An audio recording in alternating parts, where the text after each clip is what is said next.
मुस्लिम कानून के स्रोत क्या हैं? आपके अनुसार सबसे महत्वपूर्ण स्रोत कौन सा है? उत्तर, मोहम्मडन कानून के स्रोत। मोहम्मडन कानून के स्रोत निम्नलिखित हैं। कुरान। कुरान शब्द अरबी शब्द क्वारा से लिया गया है, जिसका अर्थ है पढ़ना। कुरान शब्द जो इस्लाम के पैगंबर के लिए ईश्वरीय संचार और रहस्योद्घाटन है, मुस्लिम कानून का पहला स्रोत है। इसमें कई अध्याय या सूरा हैं, जिनमें से प्रत्येक एक अलग शीर्षक के अंतर्गत आता है। कुरान कई विषयों से संबंधित है और इसका केवल एक छोटा सा हिस्सा कानून के क्षेत्र से संबंधित है। यह कानून का कोड नहीं है, लेकिन फिर भी यह वह स्रोत है जिससे कानून के विभिन्न अन्य स्रोत निकलते हैं। मुस्लिम कानून के लेखकों के लिए यह कानून का पहला स्रोत है। बैल। मुस्लिम कानून। 5. समय के संदर्भ में कानून। यदि पवित्र पुस्तक मौन है, तो इसे पैगंबर के प्रकाश में पूरक या व्याख्या किया जाता है। भारत में यह माना जाता है कि कानून की अदालतों को एक नियम के रूप में महान पुरातनता और उच्च अधिकार वाले मुस्लिम टिप्पणीकारों के स्पष्ट फैसले के विरोध में कुरान पर अपना स्वयं का निर्माण करने से बचना चाहिए। आगा मोहम्मद जाफर बनाम कुलसोम बीबी मामले में प्रिवी काउंसिल के उनके प्रभुत्व ने यह माना कि जहां कुरान के किसी अंश की हिद्या और इमामिया में विशेष तरीके से व्याख्या की गई है, वहां अदालत के लिए उसे अलग तरीके से व्याख्यायित करना उचित नहीं है। 2. सुन्नत और अहादीस। मुसलमानों का मानना है कि रहस्योद्घाटन दो तरह के होते हैं, प्रकट और आंतरिक। प्रकट रहस्योद्घाटन में वह संचार शामिल था जो ईश्वर के निर्देश पर फरिश्ते जिब्रील ने मोहम्मद को ईश्वर के शब्दों में किया था। कुरान प्रकट रहस्योद्घाटनों से बना है। आंतरिक रहस्योद्घाटन में पैगंबर की राय शामिल थी और समय समय पर उनके सामने उठाए गए सवालों पर दिए गए थे। कभी कभी ऐसा होता था कि पैगंबर के पास कोई प्रत्यक्ष रहस्योद्घाटन नहीं हुआ और इस बीच किसी प्रश्न का फैसला करना पड़ा। ऐसी परिस्थितियों में पैगंबर ने अपना निर्णय स्वयं लिया और अक्सर अपने साथियों से सलाह ली। पैगंबर के ऐसे विचारों में निहित विचार ईश्वर द्वारा प्रेरित थे। अपने जीवन काल के दौरान पैगंबर ने अपने फैसले सुनाए, कुछ काम किए और इस्लाम द्वारा अनुमत कुछ कामों को करने की मौन अनुमति भी दी। परिणामस्वरूप पैगंबर द्वारा मौन रूप से कही गई या की गई या कायम रखी गई बात मुस्लिम कानून का प्राथमिक स्रोत बन गई, जो समय और अधिकार के मामले में पवित्र कुरान के बाद दूसरे स्थान पर है और तकनीकी रूप से सुन्नत के रूप में जानी जाती है। इज्मा, मत की आम सहमति। इज्मा को सर अब्दुल रहीम ने विधिवेत्ताओं के बीच सहमति के रूप में परिभाषित किया। 6. कृष्ण कानून श्रृंखला। विल्सन इसे सहमति के रूप में परिभाषित करते हैं, जिसका अर्थ है कि पहले 4 सही ढंग से निर्देशित खलीफाओं या उनके साथियों और उनके तुरंत बाद आने वाली पीढ़ी के समय में निर्विवाद रूप से स्वीकार किए जाने वाले प्रस्ताव। इस सामूहिक नाम के अंतर्गत पैगंबर के शिष्यों की व्याख्याएं और निर्णय शामिल हैं।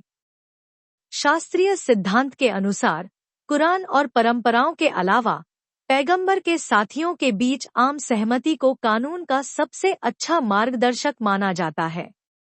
इस प्रकार यह समय और महत्व दोनों के लिहाज से कानून का तीसरा स्रोत है।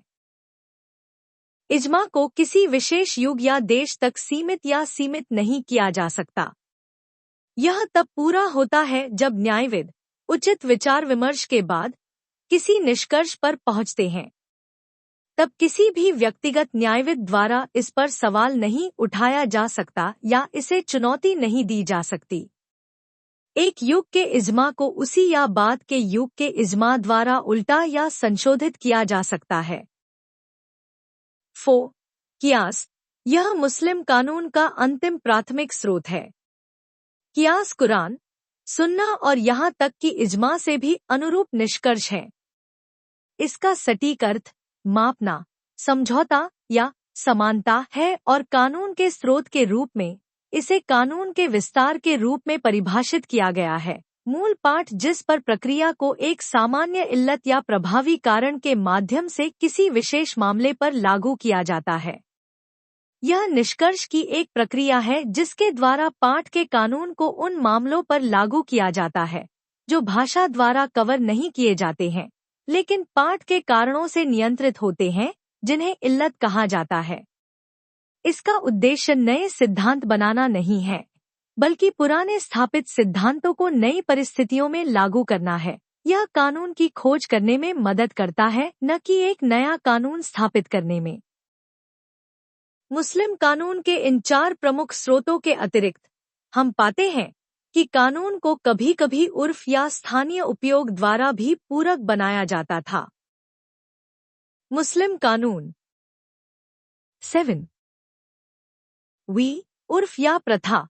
प्रथा को मुस्लिम कानून के स्रोत के रूप में कभी भी औपचारिक रूप से मान्यता नहीं दी गई, हालांकि इसे कभी-कभी कानून के पूरक के रूप में संदर्भित किया गया है।